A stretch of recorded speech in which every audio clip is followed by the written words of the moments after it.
राघवेंद्र बिलासपुर नाम के एक गांव में रहता है। बचपन से उसे आर्मी ज्वाइन करने का सपना था। वो हट्टा कट्टा भी था और पढ़ाई में भी अच्छा था, इसीलिए आसानी से उसे आर्मी में नौकरी मिल गई। उसका सपना पूरा हो गया। राघवेंद्र के पिता मजदूरी करते थे। राघवेंद्र को नौकरी मिलने पर पहली बार उन लोगों को सुख प्राप्त हुआ। राघवेंद्र की माँ जानकी ने उसके पास आकर कहा, बेटा अब तू बड़ा हो गया है और तेरी नौकरी भी लग चुकी है, अब तू शादी कर ले। शादी? मगर मैं ज्यादातर तो बाहर ही रहता हूँ माँ। तभी वहाँ राघवेंद्र के पिता मदन लाल आते हैं। इसलिए तो शादी करना जरूरी है, हम दोनों बूढ़े हो रहे हैं, कभी भी कुछ भी हो सकता है। तू बाहर रहेगा, घर में बहू होगी तो हमारी देखभाल तो कर पाएगी। हाँ ये बात तो है। ठीक है माँ, आप मेरे लिए लड़की खोजिए, मैं शादी के लिए तैयार हूँ। मेरा अच्छा बेटा। जानकी ने लड़की ढूंढना शुरू कर दिया। राघवेंद्र ने एक बड़ा सा घर बनाया, अपने पिता को बहुत सारी जमीन जायदाद खरीद कर दी, अपनी माँ को बहुत सारे सोने के जेवर ला कर दिए। तभी राघवेंद्र से बहुत खुश हुए। उधर पायल नाम की एक लड़की अपने बॉयफ्रेंड से मिलकर घर लौटती है और तभी उसकी माँ बिमला उससे कहती है, बेटी तेरे लिए रिश्ता आया है। रिश्ता? मगर माँ मैं राजीव से प्यार करती हूँ। क्या फायदा ऐसे प्यार का? वो तो एक नल्ला है, नल्ला, कुछ काम धाम तो करता नहीं, बस घूमता फिरता रहता है। उससे शादी करके क्या मरना है तुझे? ये लड़का आर्मी में नौकरी करता है, बहुत बड़ा घर है इसका, जमीन जायदाद है और इनके माता पिता भी बहुत अच्छे हैं। इससे शादी कर ले, बहुत सुखी रहेगी, मैं बता रही हूँ। पायल ये बात जाकर अपने बॉयफ्रेंड राजीव को बताती है। राजीव सच में एक घुमक्कड़ है, काम करना उसे अच्छा नहीं लगता। वो कहता है, क्या सॉलिड प्लान है यार, तू उससे शादी कर ले, वो तो बाहर रहेगा तो हम तो मिलते ही रहेंगे ना, और ऊपर से तू उसका पैसा मुझे देते रहना। हाँ राजीव ये तो अच्छा प्लान है, इस मामले में तेरा दिमाग बहुत अच्छा चलता है।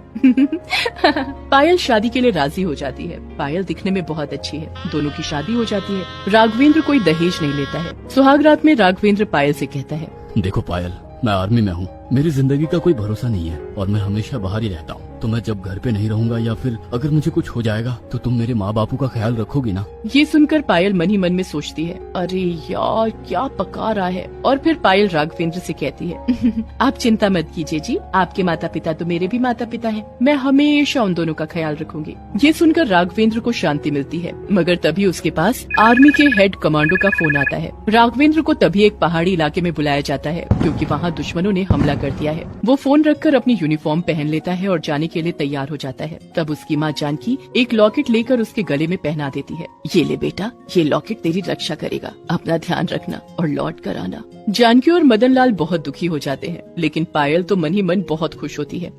राघवेंद्र चला जाता है और सुबह तक लोकेशन पर पहुंच जाता है। वहाँ वो मेजर प्रणव से मिलता है और दोनों बात करते करते दोस्त बन जाते हैं। वो दोनों बहुत ही अच्छे दोस्त बन जाते हैं। वो दोनों पूरी रात जगकर एक दूसरे से बातें करने लगते हैं। असल में एक दूसरे से बातें करने की आड़ में वो दोनों अपने अपने परिवार से दूर होने का गम भुलाना चाहते हैं। और 2 दिन बाद से दुश्मनों के साथ लड़ाई शुरू होती है। राघवेंद्र और मेजर प्रणव बटालियन को लीड करते हैं। दोनों डटकर दुश्मनों का मुकाबला करने लगते हैं। ऐसी लड़ाई करते करते 2 दिन और बीत जाते हैं। आज सुबह की शुरुआत भी लड़ाई करते करते ही होती है। लड़ाई के बीच प्रणव राघवेंद्र से कहता है, भाई आज और ऊपर जाना है और पूरी तरह सिचुएशन को कंट्रोल में लाना है। आज तुम पीछे रहना, मैं लीड करूंगा। वो तो ठीक है, लेकिन अकेले लीड करने में खतरा हो सकता है। ये लो, ये लॉकेट पहन लो, ये मेरी माँ ने मुझे दिया था और बोला था ये लॉकेट मेरी रक्षा करेगा। मेरी माँ तो तुम्हारी भी माँ हुई ना, ये लो, ये लॉकेट तुम्हारी भी रक्षा करेगा। ये बोलकर राघवेंद्र प्रणव के गले में वो लॉकेट पहना देता है और फिर से लड़ाई शुरू होती है। मेजर प्रणव एकदम सामने से लीड करते रहते हैं, मगर तभी दुश्मन का एक बॉम्ब आकर प्रणव के पैर के एकदम सामने गिरता है और ब्लास्ट हो जाता है। मेजर प्रणव उड़कर कहीं और जाकर गिरते हैं। इसी बात से राघवेंद्र को बहुत गुस्सा आता है और वो एकदम सामने जाकर भारत माँ का नाम लेकर चिल्लाता है और दुश्मनों पर बुलेट की बरसात करने लगता है। भारत माता की जय। लेकिन दुश्मन की एक गोली उसके हाथ को छूकर निकल गई और उसके हाथ से बंदूक नीचे गिर गई और तभी उसका पैर फिसल गया और वो खाई की तरफ गिरता चला गया। गिरते हुए भी राघवेंद्र सिर्फ भारत माँ की जय जयकार ही करता रहा। भारत माता की जय। भारत माँ की जय जयकार करते करते राघवेंद्र खाई में गिरने लगा, मगर गिरते गिरते उसने अपने पॉकेट से एक बॉम्ब निकालकर दुश्मनों की तरफ फेंक दिया और दुश्मनों का अड्डा पूरी तरह से उड़ गया। मगर राघवेंद्र गहरी खाई की ओर गिरते चला गया, मगर उसकी किस्मत अच्छी थी, वो कुछ सूखे पेड़ की झाड़ियों में जाकर गिरा और वो बच गया। मगर उस तरफ राघवेंद्र के बाकी साथी राघवेंद्र को ढूंढने लगे। ऊपर मेजर प्रणव का जला हुआ शरीर पड़ा था। उनका चेहरा इतना जल गया था कि कुछ समझ में नहीं आ रहा था कि ये कौन है, मगर उनके गले में वो लॉकेट था। उस लॉकेट को देखकर सभी को लगा कि यही राघवेंद्र है। मदन लाल, जानकी और पायल के पास संदेश चला गया कि राघवेंद्र अब इस दुनिया में नहीं है। मदन लाल और जानकी रो पड़े, हाय मेरा बेटा, मेरे बेटे को क्या हुआ? हाय मेरा बच्चा, मेरा बेटा। हे भगवान, हमेशा अच्छे लोगों को ही क्यों अपने पास बुलाते हैं। पायल मन ही मन बहुत खुश हुई, लेकिन सबको दिखाने के लिए वो भी रो पड़ी। हाय अब मेरा क्या होगा? क्या होगा?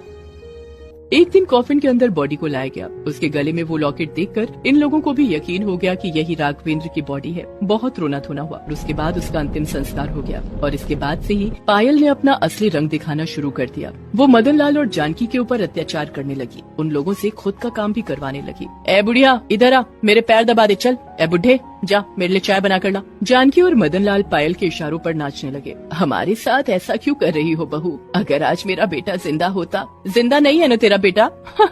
मर गया है वो, अब कभी नहीं लौटेगा। पायल दोनों के ऊपर बहुत अत्याचार करने लगी। उधर खाई में गिरने के बाद राघवेंद्र बेहोश हो गया था। जब उसे होश आया तब उसने देखा कि वो एक जंगल में है। उसके पूरे शरीर में दर्द हो रहा है। मैं जिंदा हूँ। हाँ, मैं जिंदा हूँ। इतनी ऊंचाई से गिरने के बाद भी मैं जिंदा हूँ। राघवेंद्र उठकर चलने लगा, लेकिन वो जाएगा कहाँ? इतना घना जंगल, ऊपर से राघवेंद्र ने पिछले 2 दिन से कुछ खाया भी नहीं। वो ज्यादा देर चल नहीं पाया। एक पेड़ के पास बैठ गया और बैठकर देखा कि उस पेड़ में बहुत सारे जंगली फल लगे हुए थे। उसने फल तोड़कर खाना शुरू किया। फल खाकर उसके शरीर में शक्ति आई और तभी उसे शेर की आवाज सुनाई दी। अरे बाप रे, लगता है इस जंगल में शेर है। ये बोलकर उसने लकड़ी का टुकड़ा उठाया और तभी झाड़ियों के पीछे से एक शेर ने राघवेंद्र के ऊपर छलांग लगा दी। राघवेंद्र ने उस लकड़ी का इस्तेमाल करके अपने आप को बचाने की कोशिश की और उसने लकड़ी को शेर के मुंह में रख दिया, जिससे वो शेर अपना मुंह बंद ही नहीं कर पाया और वो भाग गया। राघवेंद्र फिर से बच गया। उधर पायल ने राघवेंद्र का सारा पैसा कब्जे में ले लिया, पूरी जमीन जायदाद अपने नाम करवा ली और जानकी से सारे गहने भी छीन लिए और उस घर को भी बेच दिया। मैंने घर बेच दिया माँ, अब आप लोग अपना रास्ता देख लीजिए, मैं तो चली। मदन लाल और जानकी के पास कुछ भी नहीं बचा। वो लोग रास्ते पर आ गए और इधर उधर भटकने लगे, भीख मांगकर अपना गुजारा करने लगे। पायल ने अपने बॉयफ्रेंड राजीव से शादी कर ली और दोनों एक साथ रहने लगे।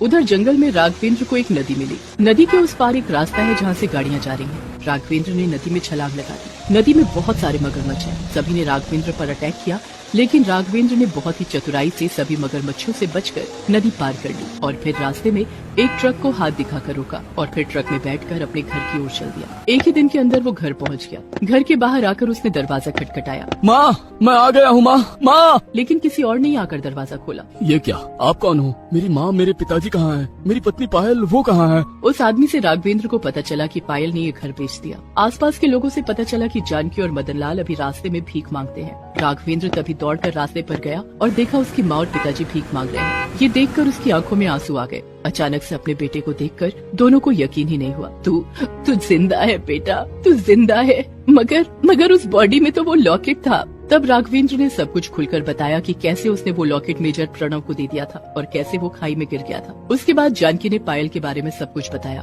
सब कुछ सुनकर राघवेंद्र गुस्से से लाल हो गया। उसने अपने माता पिता को एक अच्छे से होटल में रखा और पायल को सबक सिखाने के लिए निकल पड़ा। उसने पायल के नए ठिकाने का पता किया और वहाँ जाकर पायल को जोर से एक थप्पड़ मार दिया। तुम में शर्म नाम की कोई चीज है कि नहीं? मेरे ना रहने का फायदा उठाकर तुमने मेरे माँ पिताजी को रास्ते में बिठा दिया। अब चलो, तुमको तुम्हारी असली जगह दिखाता हूँ। ये बोलकर राघवेंद्र पायल और राजीव को पुलिस स्टेशन ले गया और दोनों को जेल में बंद करवा दिया। दोनों को आजीवन कारावास की सजा सुनाई गई। ज्यादा लालच के चक्कर में दोनों सब कुछ खो बैठे। राघवेंद्र ने अपनी सारी प्रॉपर्टी और पैसे वापस ले लिए और फिर से एक घर बनाया और अपने माता पिता के साथ खुशी से रहने लगा। ऐसे ही भारत माता के एक वीर सैनिक ने देश के साथ साथ अपने परिवार की भी रक्षा की। आप सभी को स्वतंत्रता दिवस की हार्दिक शुभकामनाएं।